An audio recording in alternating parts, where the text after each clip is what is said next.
تمہیں تو اس بات کا بھی احساس نہیں ہوا کہ تم نے ہماری پوزیشن کتنی آکورڈ بنا دی تھی۔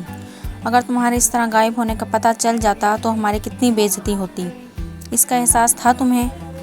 رابعہ نے اسی انداز میں کہا۔ مجھے یہ توقع ہی نہیں تھی کہ بابا یہاں اس طرح اچانک آ جائیں گے، اس لیے میں یہ بھی نہیں سوچ سکتی تھی کہ تم لوگوں کو کسی نازک صورتحال کا سامنا کرنا پڑ سکتا ہے۔ ورنہ میں اس طرح کبھی نہ کرتی، امامہ نے معذرت خواہانہ انداز میں کہا۔ تم کم از کم ہم پر اعتبار کر کے ہمیں بتا کر جا سکتی تھی، جویریہ نے کہا۔ میں آئندہ ایسا کبھی نہیں کروں گی، امامہ نے کہا۔ کم از کم میں تمہارے کسی وعدے، کسی بات پر اعتبار نہیں کر سکتی، رابعہ نے دو ٹوک انداز میں کہا۔ مجھے اپنی پوزیشن کلیئر کرنے دو رابعہ، تم مجھے غلط سمجھ رہی ہو، امامہ نے اس بار قدرے کمزور انداز میں کہا۔ تم کو احساس ہے کہ تمہاری وجہ سے ہمارا کریئر اور ہماری زندگی کس طرح داؤ پر لگ گئی تھی؟ یہ دوستی ہوتی ہے، اسے دوستی کہتے ہیں۔ ٹھیک ہے، مجھ سے غلطی ہو گئی، مجھے معاف کر دو، امامہ نے جیسا ہتھیار ڈالتے ہوئے کہا۔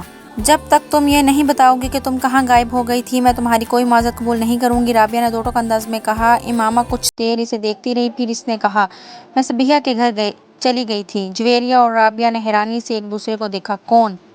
ان دونوں نے تقریباً بیک وقت پوچھا۔ تم لوگ جانتی ہو اسے، امامہ نے کہا۔ وہ فورتھ ایئر کی صبیحہ؟ جویریہ نے بے اختیار پوچھا۔ امامہ نے سر ہلایا۔ مگر اس کے گھر کس لیے گئی تھی تم؟ دوستی ہے اس سے میری، امامہ نے کہا۔ دوستی؟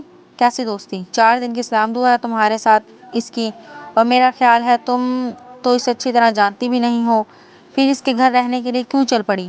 جویریہ نے اعتراض کرتے ہوئے کہا۔